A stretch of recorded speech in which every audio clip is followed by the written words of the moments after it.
the narcissistic, egomaniac, person he is. He's taken zero accountability. He's continuing to be defiant through his lawyers. And then when that failed, all right, let's parade all the best letters we got. And I got to say, honestly, I'm not impressed by the letters. He could have done way better with those letters. That one woman who came on, who was the production lady with the gray hair, who just went on and on and on about all her charity things. Why didn't they all just read the letters quickly? Why didn't they condense these letters? You know what I mean? It would have been so much more effective, and they could have probably gotten a lot more through it. But no, I think you're right, Lewis. This is all a PR play that they expect everyone's watching to hear how much people love Jussie, and so they really wanted to amp it up and add as many as they could. Yeah, we're waiting for the final verdict, but I'll go to you first, Lewis, since you said that. What other thoughts are you thinking as we just all sat through that nonsense? Well, it's starting to make me think less of the people who wrote the letters, and also the generalizing that everyone thinks the same because they have a certain skin color is evil and stuff like that. And it's starting to make me wish he has 10 years, bro. Seriously, I can't stand this race baiting. You know what he did is by doing this, he could have had a riot. He could have incited a riot and had people trying to retaliate towards innocent, people, white people. What if they beat up on people? What if the people trying to retaliate, there would have been a beating of a person that has nothing to do with the incident because this guy was race baiting, man. You don't know. Someone could have gotten killed here, Didn't they almost catch the wrong people? There was two white dudes down the street. They almost convicted those two guys because they were believing what Jussie said. I mean, a lot of stuff could have happened here, man. That's what I think. Steph, what are your thoughts? When is it bedtime? No, I'm kidding. This, Soon, I hope. bloody hell. Seriously, freaking, they need to wrap it up. It's the same. It should have just been the judge turned around and says, I know there's letters, but if you can, look at paraphrasing. They didn't paraphrase. They read it out word for a freaking word. That was the judge being like, come on, let's hurry this up now. This is getting ridiculous. So, everyone in that room's feeling it. You can get the vibe. Even the judge is like, can we keep going? Can we go? But you should be lenient on Jussie because he does charity and he does this. At the beginning of today, and I didn't even care if he got jail. I just wanted him to pay the money he wasted back. After today, I hope he gets the maximum jail time. #sorry not sorry. That's what I said. Brittany, yep. I think we're all in the same boat. He did not make any new fans here today. It was the complete opposite effect. Go ahead. Sorry, continue, Steph. So, no, it's cool. Oh, yeah, you should be leaning on him because he does charity. You should be leaning on him because he's an activist for this and this and this. And look what he does for Africa and Flint. And let's, not blah, blah, blah, blah, blah. All that, to me, okay, he did all that good work. Fair enough. All right.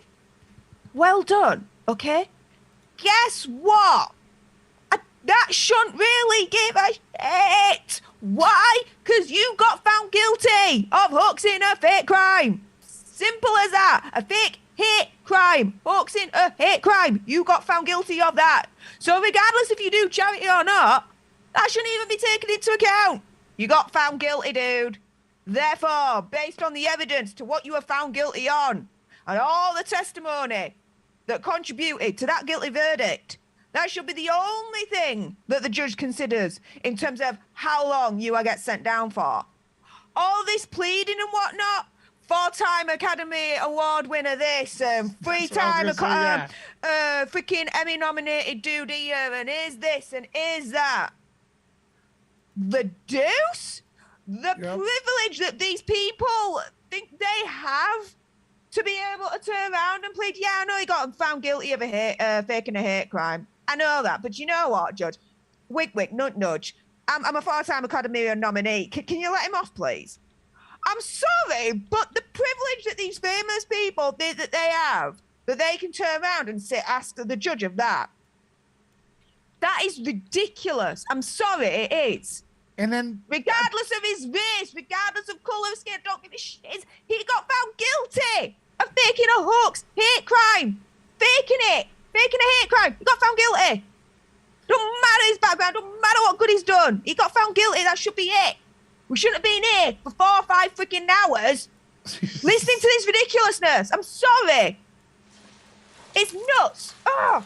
And this is the same crowd, ironically, that's like for the social We are back justice. in And session. the powerful Oh, get away with everything. We're back. Sorry, Lewis. I didn't mean to cut you off. That's fine. No, that's fine. We're back in session. We're back.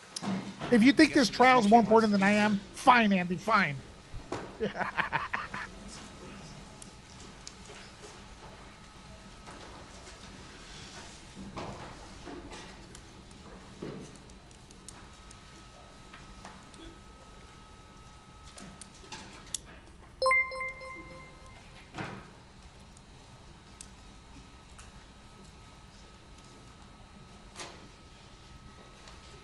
Okay.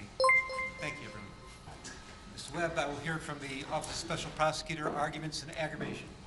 Thank you, Your Honor. As Your Honor knows, this is the sentencing phase of the case where we, from the Special Prosecutor's Office, get a chance to kind of sit back and reflect with the court for a bit and talk about whether there are aggravating special circumstances in this case that we want to call to Your Honor's attention so you can consider or focus on them if you choose to in rendering sentence in this case. There are 3.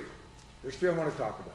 Number 1, I do want to talk about the underlying serious criminal misconduct that Mr. Smollett engaged in and that he was convicted of by a jury after they heard all the evidence, and they, the jury, made the decision that he was guilty of 5 felony offenses. I want to talk about that. We've heard a lot about that in this sentencing hearing, a lot of talk about how it's kind of a low-level thing, not a big deal. I want to talk about it. Number 2, another aggravating circumstance that I think is a big issue is that during this trial, Mr. Smollett made the choice, sitting here in front of a jury, listening to evidence, he decided to beat the case and go in front of a jury and take an oath to tell the truth and decide to lie to them, and lie to them for several hours.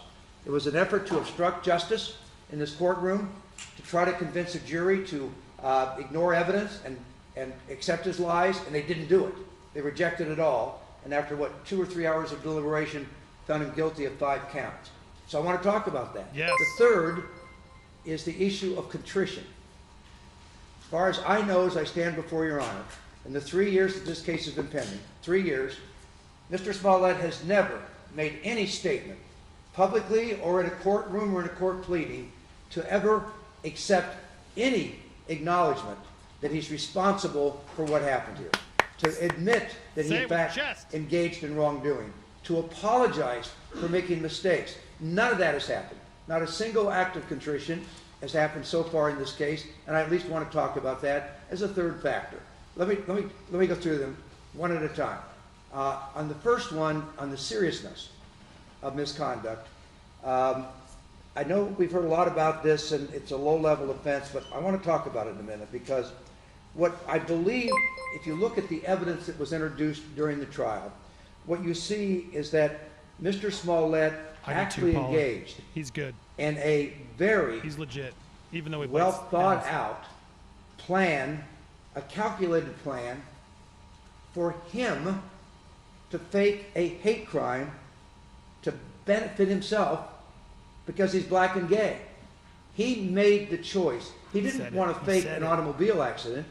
He made a choice. He wanted to fake a hate crime to benefit himself because he's black and gay. And he then made a choice. He made the choice to falsely report it to the Chicago Police Department because he wanted public attention to it. The only reason, the brothers had nothing to do with that decision. That was Mr. Smollett's decision. He actually wanted public attention, called to the fact that he was reporting a hate crime. I'm with you, He Marissa. wanted it to be made public, and that's why he reported it to the Chicago Police Department. He's the one that made that choice. Remember, he actually, when he planned out the fake attack, he wanted it to be put on a camera. There was a police camera overhead near his apartment building. He wanted that filmed. In fact, that's why he told the brothers where to do the attack, because he's the one that wanted a great deal of public attention called to this because he thought he would benefit from it. Facts. And sorry, then Sean, he made the YouTube. decision. It wasn't like he sat down with a policeman for 10 minutes. You've heard 5 different police officers testify in detail. He spent hours talking to police officers, going through details that were all false, to convince them that there really was a real hate crime, and he lied to them over and over and over again. And the idea that lying to law enforcement, taking their attention away from other crimes and criminal activity I love he's in bringing order the to heat. benefit himself is some type of low-level, insignificant activity. I respectfully reject that as not being consistent with the evidence. And respectfully, to what I heard from others here today, there were consequences to others of what he did. And that's something the court is allowed to take into consideration. What Mr. Smollett did in this case is he denigrated, degraded true hate crimes, and he marginalized the people who are true victims of hate crimes. That is what he did. And he did that knowingly. He knew exactly what was going to happen. He didn't know he was going to get caught, but by what he did here, he's the one that made a choice that resulted in true hate crimes being denigrated, degraded, and true victims being marginalized. We know, in fact, it's in the Chicago Police Department report, that the hate crime victims of hate crimes are frequently minorities, whether it's based on race, religion, or sexual orientation. And studies show that that group of people are reluctant to report criminal activity to police, hate crimes to the police. And that was discussed in the Chicago Police Department report. There are studies that support that. It takes a tremendous amount of courage on behalf of someone who's been truly victimized of a hate crime to have the courage to come forward, to go through the process of reporting it, to go through our criminal justice system as a witness. It takes courage. And what Mr. Smollett did in this case clearly would have a marginalized, discouraging influence. It hurt the effort to have people come forward and report hate crimes. And that was wrong. That is serious misconduct and a serious consequence of what he did. And he did it in 2019. Yep. If we want to go back to that time period, that's a time period where there was a lot of racial tension, divisiveness. Oh, I love this guy. Hate crimes were becoming far too common, and police were accused of not paying enough attention to it. Yep. And that society was trying to find a way, at least this is my view, of trying to find a way to make it clear that that needs to be reported. Hate crime needs to be addressed by law enforcement machinery in this country. And what he did, what Mr. Smollett did, to marginalize that, to discourage people from coming forward, I respectfully suggest is wrong. And that, and it was a normal consequence of what he did in order to benefit himself. Remember what the facts are. He made the choice in January of 2019 he felt that Empire was not paying enough attention to a hate letter about him that came to him, and he wasn't getting enough attention. And he decided to fake a hate crime to benefit himself. He wanted to benefit himself. That's why he did it. And he hatched the plan, and Your Honor, he did it all. Nobody else did any of this. And I know you know the facts, but he did it all. He planned everything out at that time. He recruited the brothers. He went forward with this plan, and even to the point of trying to work out where they would actually do a dry run, so that the brothers would know exactly where to do the attack at. All of that, he told them what to buy, what derogatory, homophobic, racial slurs to utter to try to pretend as if there's whites involved by yelling out mega country. He owned every bit of the plan, and he worked hard on it. He planned it out, and he executed on it, and he owns that for doing that. And so, yes, it is serious misconduct on his part, and it had broad ramifications. And the true victims are, of course, number one, the true hate crime victims that are not going to report these crimes. They are the true victims. The police department, though, is a victim, and I'm going to talk about that, because sometimes the Chicago Police Department gets criticized for not doing things the way maybe people think it should be done. I'm not here to defend the Chicago Police Department, but I'm telling you, in this case, this Chicago Police Department shined. When this, and then we hear in this courtroom, the police department paid too much attention to it. They shouldn't have they shouldn't have spent so many hours investigating this misconduct, and they argued last night in the filing with Your Honor, they argued, well, we shouldn't have to pay restitution for all that because the police department spent too much time on it. My Lord, I wonder what would have happened if the Chicago Police Department took this hate crime, which on its face, by the way, is a heinous, serious, awful hate crime. Awful. Ropes, lynchings, gasoline. It clearly called out for a thorough investigation, and that's what happened. And we put 5 police officers on the stand. They testified in great detail to the 4 different occasions when Mr. Smollett lied to them.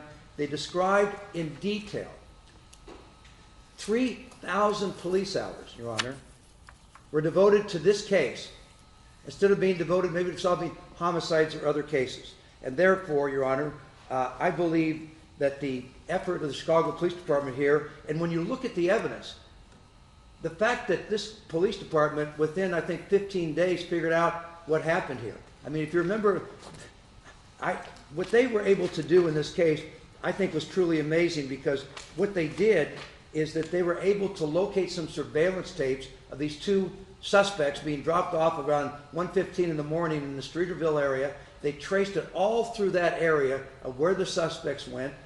They traced that cab back to where the Osendero brothers got into it in the, I think around Wells and North, and they solved the crime. They figured out what happened here. And that the point of that is that, and by the way, they did it, Your Honor, they did that as an incredible effort on their part, when we now know from the evidence at trial, that Smollett, while he was reporting a hate crime, he actually was trying to obstruct the police. He didn't want the police to actually find out who the culprits were, because he was afraid they would turn on him and testify. So he refused to produce his phone. You heard all the evidence. He refused to produce it because there's 50 contacts on there with Abel Osendero that he didn't want them to find. So he just refused to cooperate. Number 2, he refused to let the police look at his Northwestern medical records the day that he reported the crime, because he knew that he wasn't seriously injured, and that would not support his argument about the attack. So he refused to cooperate. And then he wouldn't even do a 3-second DNA swab when he had reported this, and reported that the rope may have the DNA on it of these culprits, but the police wanted to eliminate his DNA, and he wouldn't do it. So while he's reporting this, as far as you considering whether it's a serious crime or not, I respectfully suggest that the fact that he not only planned out to falsely report it, but then to obstruct the police investigation. And yes, the issue about whether it's serious, and I've heard a lot about, well, no one goes to jail. That's not true. Every case, Your Honor, if anyone knows better than you, each case is decided individually. I love it how Penn Guy is having but his I did moment. go out and do some research because I was curious about all this.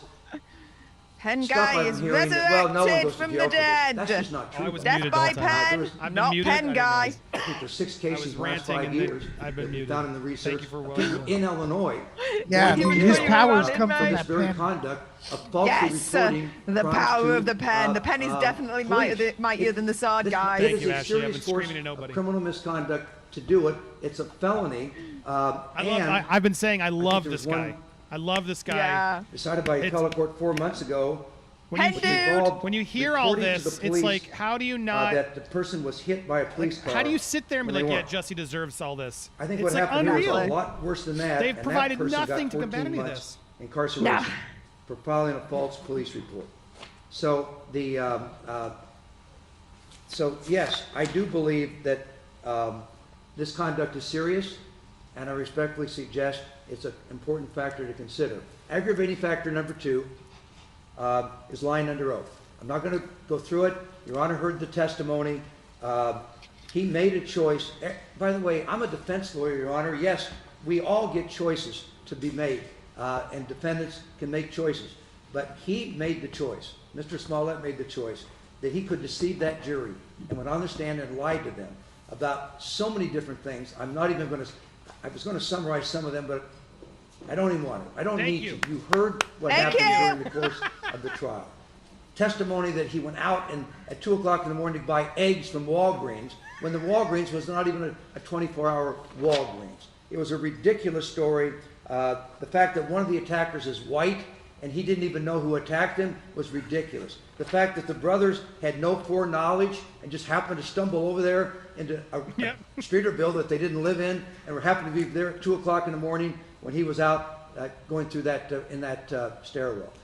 All of that were intentional lies. And by the way, people do not, going in front of a jury and deciding to lie under oath to see if you can beat the case and obstruct justice is a serious course of criminal misconduct that I think should be taken into consideration. Love you, Janine. I Thank also you so much. will tell Your Honor that the issue of lack of contrition here, I do think is an important issue, and Your Honor can decide how much to give to that. But the reason I went and did some research on this, Your Honor, because I wanted to make sure I was handling this issue properly before Your Honor. And so I went and did some research. And the Illinois Supreme Court has made a big deal out of the fact that sentencing judges absolutely can consider that someone has shown no contrition whatsoever, particularly after they have been convicted of a crime. Now, it may be, it could be here when I'm done talking, Mr. Smollett will speak to the court and explain how he's accepting full responsibility for his criminal misconduct. He may do that. That's fine. Let's see if that happens. But at least at this point, that has not happened. And there's an Illinois Supreme Court opinion called People v. Ward, in which I'm going to quote, the Supreme Court told sentencing judges, a continued protestation of innocence and a lack of remorse may convey a strong message to the trial judge that the defendant is an unmitigated liar and at continued war with society.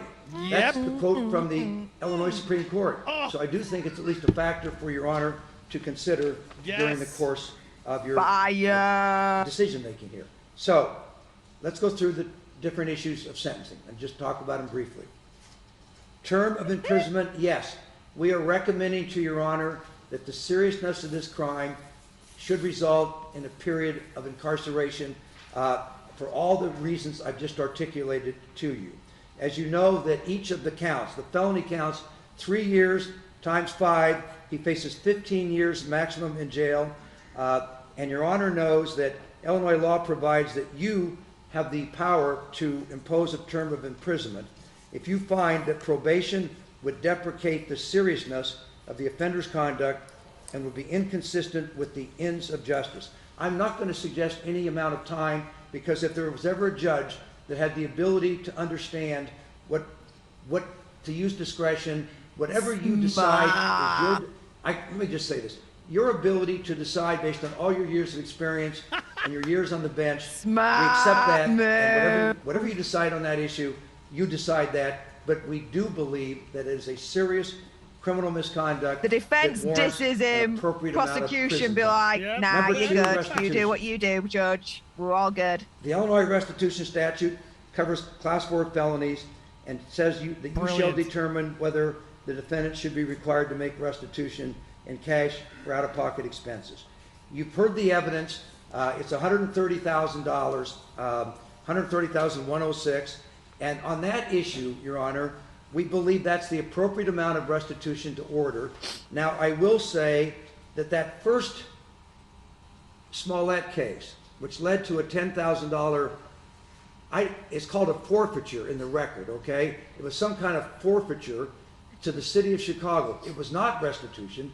The city of Chicago did not claim, was not trying to get, that was done by the state's attorney's office with no agreement by the city of Chicago, but he did pay it, okay? So at least our thought is that that would be deducted, that the order for restitution would be $130,000. That's the right order, but he does get a credit for that because he did pay it under, let's call it confusing and unusual circumstances that I've talked about in another report, and I'm not going to talk about here.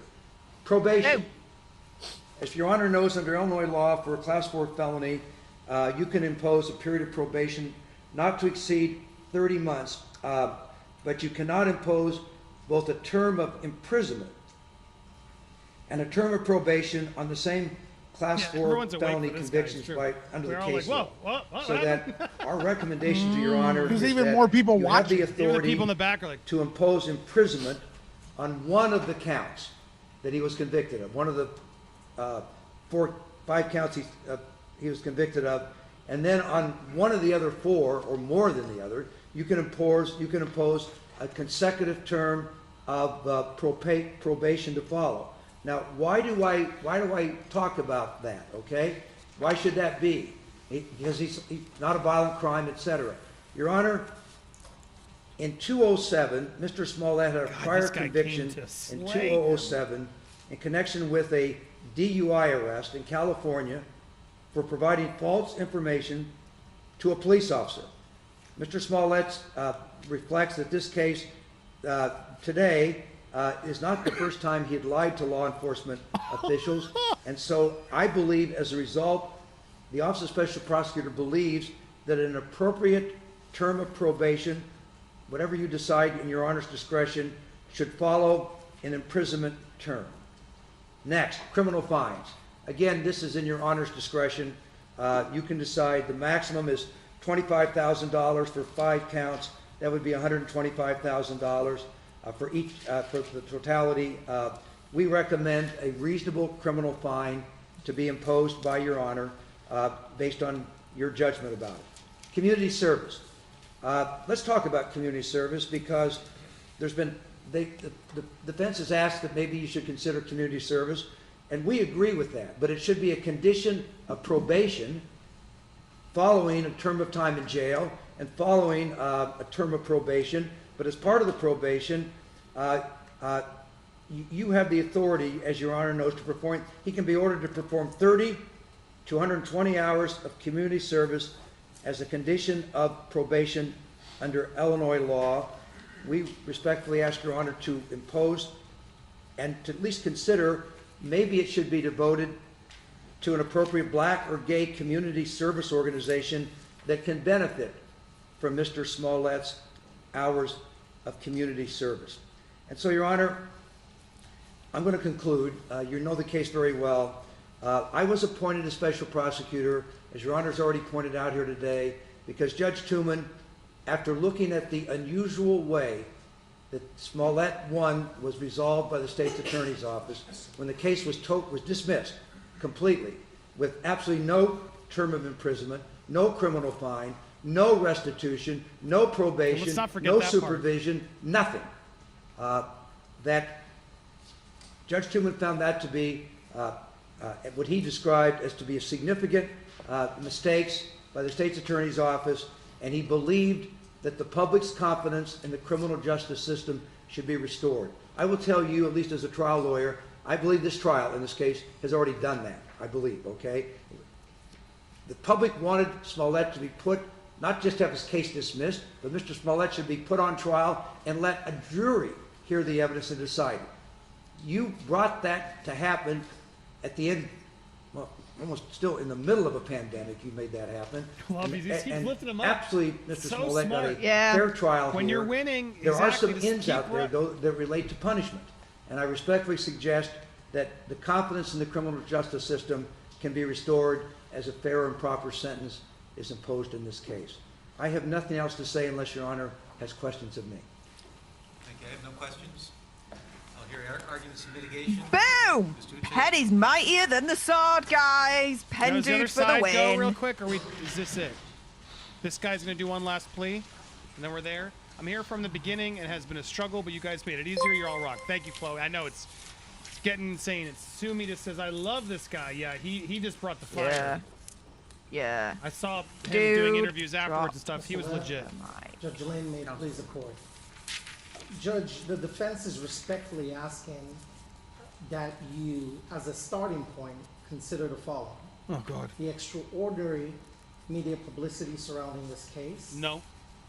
The intense negative backlash against my client, Mr. Smollett. He's guilty. The significant negative impact that has had on his career. Who cares? His livelihood. He did it. His family, who's been in court all the time. Doesn't matter. He did it. And perhaps more importantly, his reputation. Which he did All himself. those things taken together in of themselves are not just extraordinary, are not just unique, but indeed eternal enough punishment. And some will argue more than enough punishment for a low-level. Tell you something, there won't be crying foul if he actually won. And I dare say in any state in the union. I begin by quoting a judge. I am trying to treat this case more like other cases, not differently than other cases, but more like other cases. That was you, August 26, 2021. You made that statement to us while we were discussing jury selection and procedures. And so I begin by asking you to treat this case like any other. Woo! Somehow this case has turned into a sheep in wolf's clothing, a misdemeanor dressed up as a felony, essentially. And how do I know this? Mr. Webb spent the entirety of his argument talking about the time wasted by the Chicago police force, time wasted by the city of Chicago. He also spent time talking about the impact this could have on the LGBTQ community. It the problems with that, of course, Judge. Because I searched the disorderly conduct statute, the entire team did, and I was searching to see if there was any aggravation or enhancement ladder that our legislature in Springfield put in place for Class 4 disorderly conduct. Did they meet during the discussion of the bill that they passed to say anytime anyone wastes more than $30,000 of resources, it becomes a Class 2. Anytime anyone wastes more than $500,000 of resources, it becomes a Class 1 or maybe a Class X. No, it's not there. I searched for it. But what we do have is an enhancement ladder that does exist in the disorderly conduct statute, and it's right here. If you call falsely 911 or the police to claim that there's a bomb threat, any terrorism-related issue. Dude, I'm calling it. Judge made his decision of how long he was going to sentence Jussie hours ago. Absolutely. This is doing nothing. If anything, I think he might increase wasting and money. Yeah, but it's already infused in the Class 4. That's the whole point of a Class 4. I want to see his face. Mr. Smollett is not being accused of screaming fire, fire, or bomb, bomb, bomb, which will cause a public safety concern. That's why the legislature put that in there. Because they were thinking of a situation where someone comes into a movie theater, screams bomb, and there's a stampede and people could possibly die. So there's a public safety concern infused in that enhancement ladder. They did not think about money or time wasted because it's already in the statute, it's already accommodated for. Let's keep it going. Let's break the record. Ashley's right. Statute. Drop a couple bucks in the jar if you haven't already. Now's the time. We've entertained you over 6 hours. And we know they think of these things.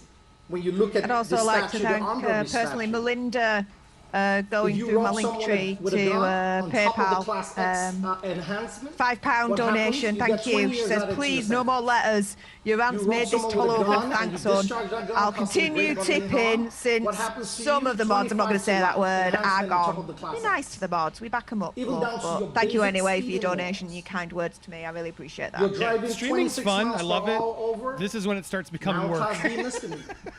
You're going 35 miles per hour. It's I'm now doing a it for Class you A guys. misdemeanor.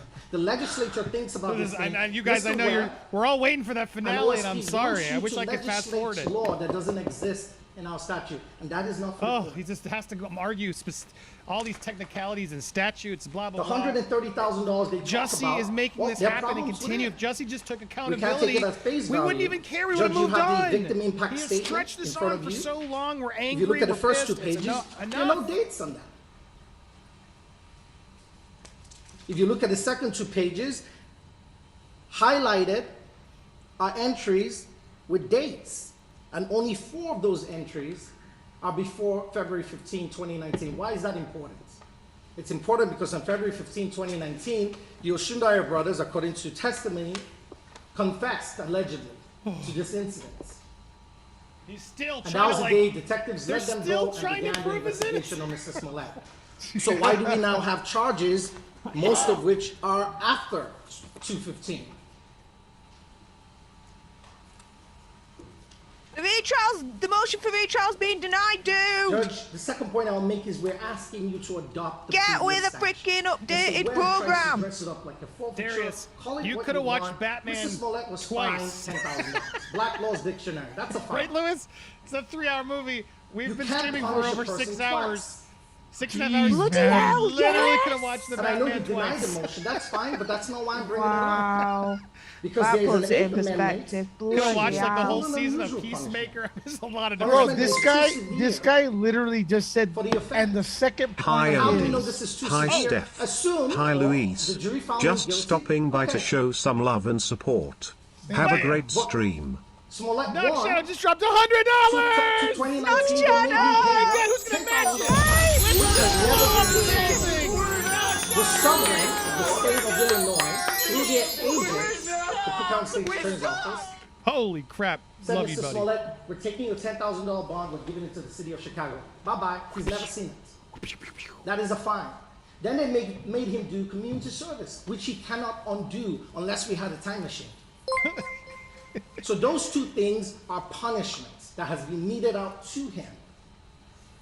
Sanctionable steps. Lisa's been here since noon. And now Appreciate Mr. you. I Webb has appreciate come you. here God to bless ask you you all. on top of those Made 2 it this things far which with you me. cannot undo. I'm starting to go Nor batty. can anyone. You can deduct it all you want. What a from way the to kick fines off before or I the go on vacation, huh, restitution. guys? It's still a fine that occurred.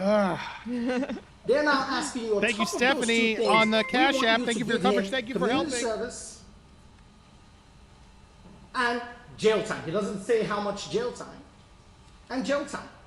And by the way, while you're at it, Holy moly, for the everyone's stepping up restitution now. that has no dates on the first 2 pages and the other 2 pages, there are only 4 after 215. I'm sorry, I'm talking over this We board. want you to Kelly give just him said that too, $50. Oh my God. Well, I'm It's awake. overkill. I'm alive. So beating a dead It's horse. worth the 6.5 hours of boredom because we keep. And that is on. not justice. I've That's been here since the retribution. start. This has been something. That's Please punitive. go get And a that has no cold place in beverage the on me. judicial Oh, I'm gonna get a beverage tonight.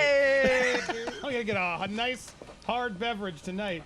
On honor of you, Kelly. Thank you so much. Why should Mr. Help out Smollett Lewis get and probation? You've heard from Steph the as witnesses. well on I'm their not gonna Cash rehash apps. the testimony. But they need to get to Vegas.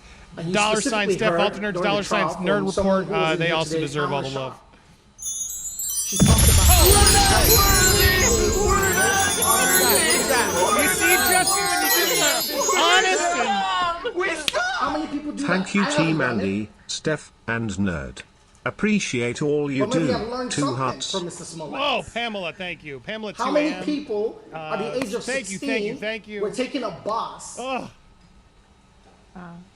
to go do community service And thank you, charitable Stephanie. I'm not going to foundation say your last name, but Stephanie For other sent me people in other £7 countries, there weren't through people Cash doing App, that. and she just How says many thank you people so do that? much. No, Most kids at thank 16 are you playing video games. for I did. your kind, generous donation, Stephanie. Really appreciate it. That's going straight And to the that's the Vegas type fund. of person we want Much appreciated, crucified hon. for a class 4 low Oh, I got one as well.